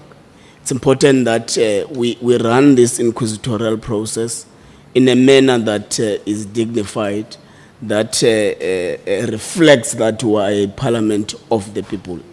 If out of our actions, General Phahlane feels that there are elements where he feels that he would have felt oppressed and congested by pressure from us, we do apologize. We are trying the best we can to ensure that there is impartiality in the process. We are going to deal with all other issues relating to what he has submitted in some of our housekeeping meetings. Thank you very much, Chair. Honorable Souls. Through you, Chair. General Phahlane, I just want to be clear on the record. I do not apologize for my session with you. I studied your affidavit and asked you and probed you based on your affidavit. So, and I was impartial. I merely focused on the content of your affidavit, and I will not apologize for that. I've done my work as a committee member for the benefit of our country. Thank you, Chair. Okay. General, this committee had allocated you 1 day from the schedule that we adopted. We have allocated 1 day, and when we met with you, you raised this matter that 1 day will not be sufficient, and the committee agreed to that request that we will get another day. We will come and continue our engagements with you. And what these honorable members are saying is that all the witnesses that have appeared before us, there is not even an iota of evidence presented before us that has been evaluated so far. We are still in the process of gathering evidence. We will, at the end of the proceedings, sit in a series of meetings to evaluate the evidence that individual witnesses would have presented before us. And we will compile a report that will be going to the National Assembly. But remember, if we make an adverse finding against you, we are going to share the report with you before we finalize it for your comments or any other statement that you may want to make. So we want you to live here with that understanding and confidence that we are doing our work in good faith. We are doing our work with utmost integrity. And we want to thank you so much for your time, yourself and your legal team. And we must also thank the evidence leaders, because your affidavit was one of the longest affidavits ever. But here we are today at the conclusion of our engagements with you. As we release you, I'm going to request members to remain for one decision. The decision that we need to take, I want to check with honorable members if we want Mr. Robert Paul O'Sullivan back here.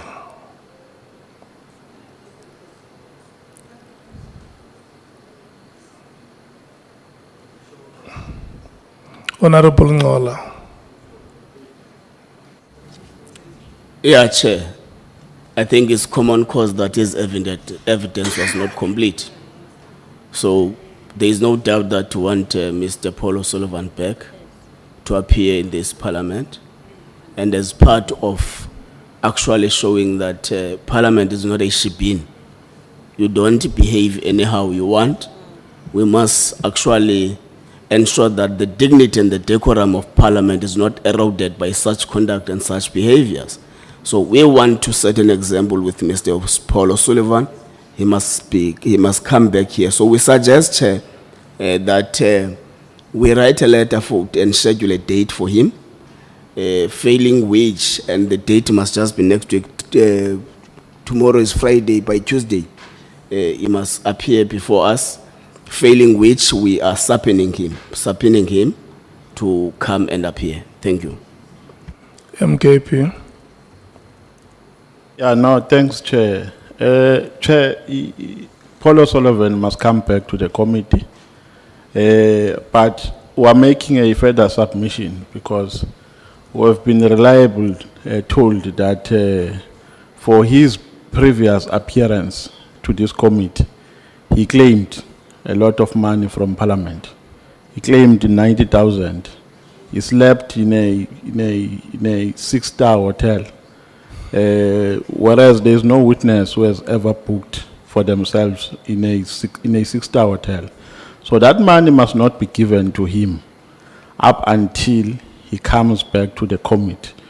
Where we have a problem, Chair, where we have mixed emotions, maybe the legal advisors or our legal team can advise, is on whether we should write a letter to him or subpoena him, because the manner in which he has left the House, Chair, warrants a subpoena, in my understanding.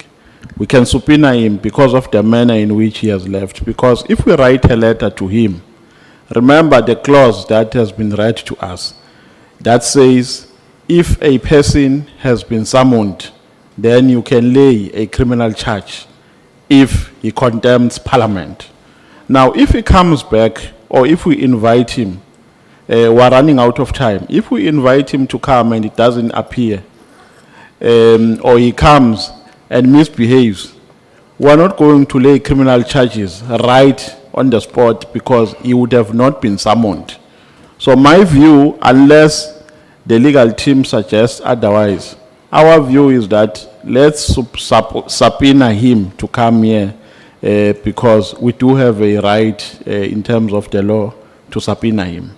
That is our position, Chair. But we agree that he must come back, and if the law was permitting, we're going to say, let's lay criminal charges against him for what he has done. You know, because we earlier agreed that they must give us an opinion. Let's stick to the decision whether we want him to come back or not. Do we want him to come back, Honorable Kalabanat? Chairperson, that's not up to me, it's up to the evidence leaders, the lawyers must decide if they want him back. I'd just like to point out he had not been subpoenaed, and he apparently had told, which I heard him mention a number of times, that he had to leave at 1 for an aeroplane. So he didn't say anything about his own private plane, he obviously had a ticket to go somewhere.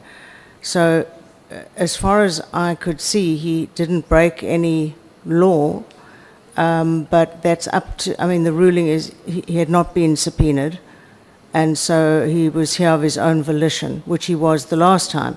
He flew back to the country specifically to attend. So I think it has to be left up to the evidence leaders. There was like one question, as I think was still going to be asked by the evidence leaders. It's up to them to decide whether they need him to come back to do that. I don't think he would need to be subpoenaed to come back to answer one question. Thank you. Yeah. He is appearing before the committee, not the evidence leaders. That is why I'm circulating amongst you as committee members to hear you, what your decision would be. I mean, the evidence leaders, Advocate Mkhize, I asked her, did you finish your question? She said no. I thought the members had finished, yeah, which so is the- why I yeah. proposed that. Thank you. The witness had left before the evidence leaders could finish. Honorable Matthews. Chair, yes, he must come back. He was not relieved from this parliament. So even if there was one question, he must come back to answer that question. And then the matter, we all know he wasn't subpoenaed, but he was in contempt of this parliament because he walked out before he was released. Just like any court, you will not walk out on a magistrate or a judge before you are officially released, plain or no plain. Arrangements or no arrangements. So we must not come here and sugarcoat what that man did. Yes. Thank you, Chair. Honorable Sangon. Yeah, thanks. Chair, I agree with the prevailing view in the House, and I also agree with your suggestion that we must get that legal opinion. But I do want to say that Mr. O'Sullivan has committed an offense is common cause. Because if you read the Powers, Privileges and Immunities Act, while it speaks about duly summons, the section speaks about witnesses. So he has committed an offense. He is liable to a sanction for that offense. Inviting him here is only merely, in my view, the first step towards deciding whether that sanction should be imposed on him. So I don't want it to come across by inviting him, we are downplaying the fact that he has committed an offense in this parliament and he has broken the law, which is the Powers, Privileges and Immunities Act. Thank you, Chair. Honorable Skosana. Thank you, Chair.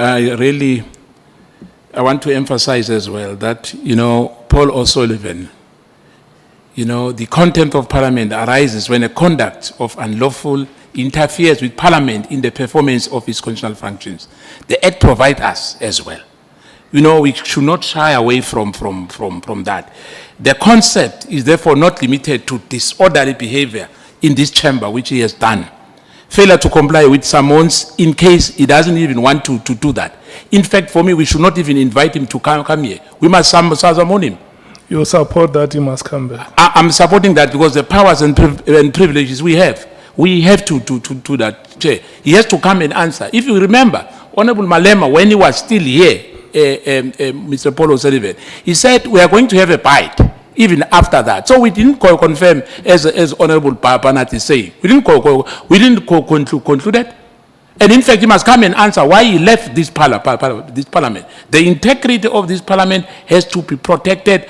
This, what it caused today, it undermines and it will set a bad precedent in this country that we have somebody who've got 3 passports who can just leave us here as if we are fools. Thank you, Chair. Honorable Sols.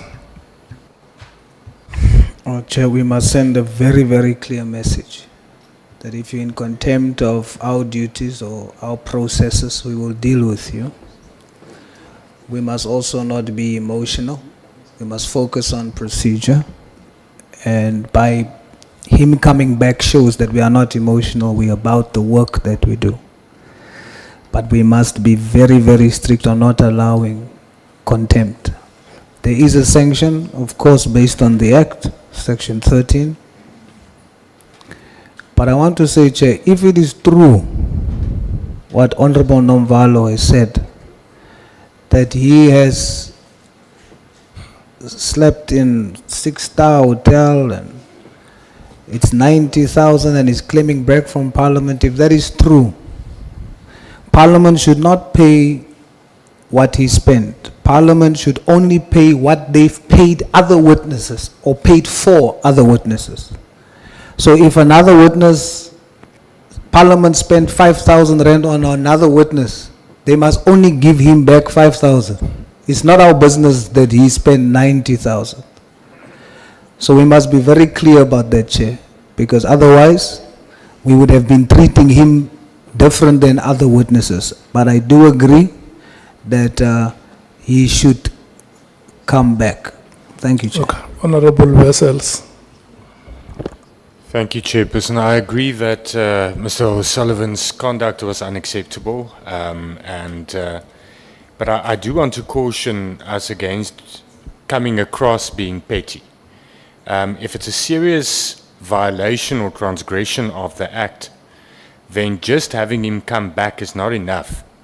And if it's just to answer one or half of a question, that's a little petty for actually a serious offense. Chairperson, maybe we should consider getting the advice before we really consider what action we take, because maybe the sanction and implementing the sanction is better than just bringing him back. We shouldn't come across petty. Thank you, Chair. Honorable James. Thank you, Chair. I think he must definitely come back, but I'm a little bit concerned because we cannot possibly follow the same process as before and expect a different outcome. Mr. Paul O'Sullivan has shown us on several occasions who he is and what he's capable of. If we extend an invitation to him just by means of a letter, he comes here voluntarily, he acts up, bag full of tricks, and he walks out again, and we look like idiots. We need to have a different approach this time in terms of how we get him here, even if it means we drag him here, we subpoena him here, and we show him who is in charge here. Thank you, Chair. Honorable Sopa. My colleagues already covered me, thank you. Okay. Honorable Sokanyila.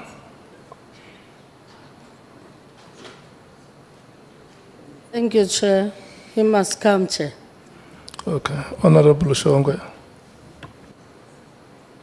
Chair, for me, Chair, ngithelelele petrol ngambe ngevan ngiyomlanda. This person must be subpoenaed, Chair. My worry is one. I said this last year, Chair, ukuthi uPaul uzobaleka in this country. I worry, Chair, if we treat him soft and ask him ukuthi sicela ubuye again, and he says no, then we have an option to subpoena him. We are taking it right, Chair. This guy has 3 passports. Number one, if we take his passport in South Africa, he can still exit South Africa with the Dutch or Ireland passport. So, Chair, we must be very, very strict and similar to South Africans, because South Africans because this thing what he did is very, very wrong and undermining umthetho walache. So I don't agree with Ugumbiza. I agree with the Chair that he must be subpoenaed so that he understands what asidlali lache. As much as Chair he can say he came on his, he was willing, he came willingly. That doesn't mean he can leave at any time. Chair, when you come to Parliament, you make time and you open time for a Parliament. Look at the General, usahleli namanje usilalele sikhuluma ezinye izinto. That means we are hlonipha. So it's not about us, Chair, it's about South Africans. We are here because of a vote of South Africans. We must respect that. Paul Sullivan said his safety is not 100%. He can't come here and all that. But when he left here at Delela, he left here without even thinking of his security. He even drove himself out of here. So we must not consider such nonsense, Chair. He's busy calling us rubbish and stuff here. The guy undermines us, and the chairman angithi simsapone, simbizela ngesapone. We must not call him to or ask him to come here. We must subpoena him ezela. Okay. Advocate Arensa.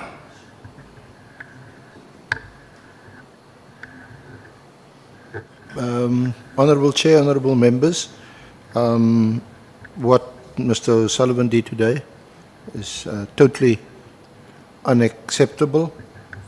It would otherwise be unparliamentary and be subject to whatever sanctions the House imposes in such circumstances. We did, and my colleague Advocate Mkhize did have some questions left for him. So it's also in circumstances where his evidence has still not been concluded. So from the evidence leader's viewpoint, he needs to come back to conclude his evidence and then deal with the issue of his walkout. Thank you, Chair. Okay. Honorable members, the unanimous agreement here is that Mr. Paulo Sullivan must come back and appear before this committee. I think when you were drafting the statement with him, Advocate Mkhize, he knew the questions the way they were lined up, and when you started asking those questions, he knew where you were going.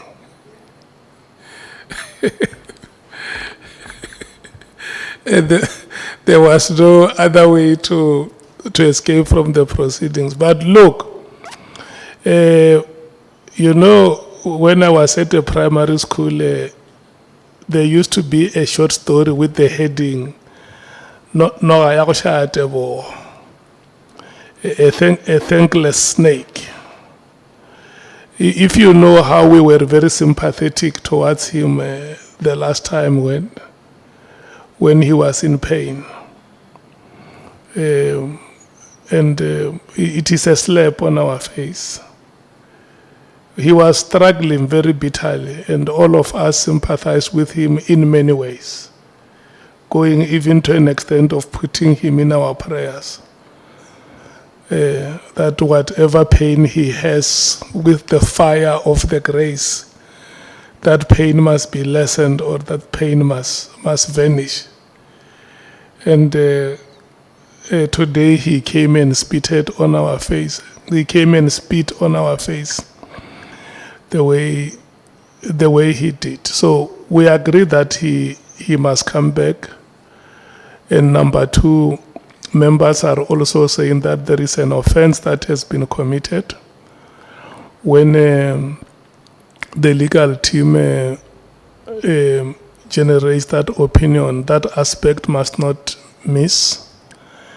And on the logistical aspects of it is that there are claims that he has submitted, so the Speaker and the administrative authorities of Parliament will be advised on such matters as the committee has raised them. So let's be reminded, honorable members, that we are a constitutional democracy. South Africa is a constitutional democracy. No matter how angry we may be, whatever administrative action we take, it must pass the test of reasonableness. It must pass the test of rationality. It must pass the test of fairness. It must pass the test of justification. Because if it does not meet those standards, we are going to find ourselves with an ache on our faces again. Reasonableness, fairness, rationality, justification. And for us to justify a subpoena, we must prove that a reasonable action has been taken before we arrived at the decision to subpoena the witness. And the reasonable action we are going to take, honorable members, is the same laborious and tedious action of engaging with the witness, including writing to him to inform him that the committee wants him to appear before it on a particular date. Failure to abide the committee will be justifiable in whatever action it takes or whatever application it makes. Because we can be animated, but at the end of it, logic must still prevail. So we have had you, the short meeting that I had with the speaker, she said that you are coming to me here to tell me how the witness left the chambers, but you are not telling me what the decision of the committee is. So go back to them and ask them if they want him to come back before them, because where we stand, we are still surprised as Parliament how a person can just stand up and walk like that, especially when you are watching from television. You just see a person standing up and walking from the chair. Not if you know the last time when we were at Good Hope, occasionally he will come to my table, say, Chairperson, what time do you think we can finish? Yeah, we had that type of conversations. And I looked at him, you know, I was dumbfounded, because he's not the kind of witness that I knew from the previous 2 days that we had with him, when he was always coming to my table to check what could happen. I think, and the appeals that he would occasionally make to the chair to say, Chairman, even today when he wanted to leave, I think he could have just shouted and said, Chairman, can I please be allowed? And then we hear what members are saying, and then we release him the same way we did last time when we discussed and agreed that let's release him to go and rest. And he wanted to come back at 5 o'clock the following day. But we said, no, let's have time.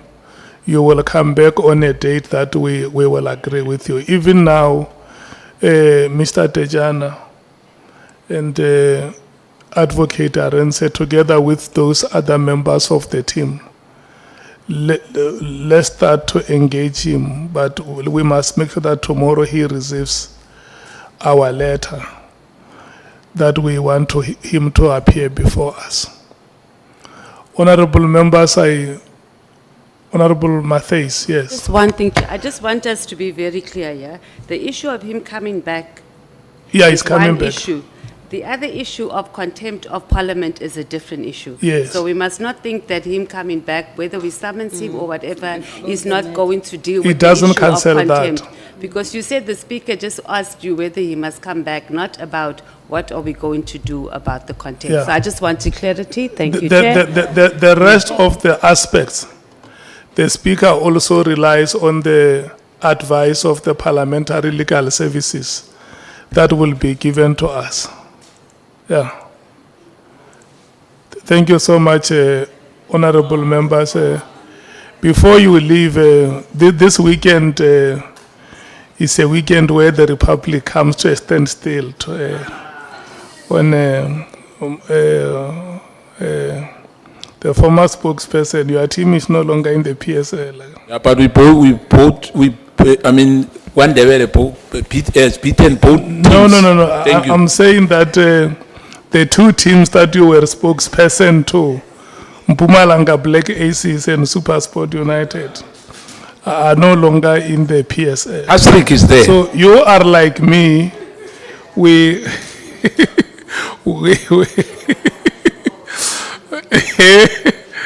Makuliri Rail Rovers and Riastas are also. So enjoy your weekend. Enjoy your weekend, honorable members. What time are we meeting The on Tuesday? proceedings Chair? are unfortunately adjourned. Chair, you Chair, mustn't on be Monday, scared to Honorable tell Mkhize is South coming to Africans account that for they can asking hard affect questions with citizens' Paul Sullivan. arrest.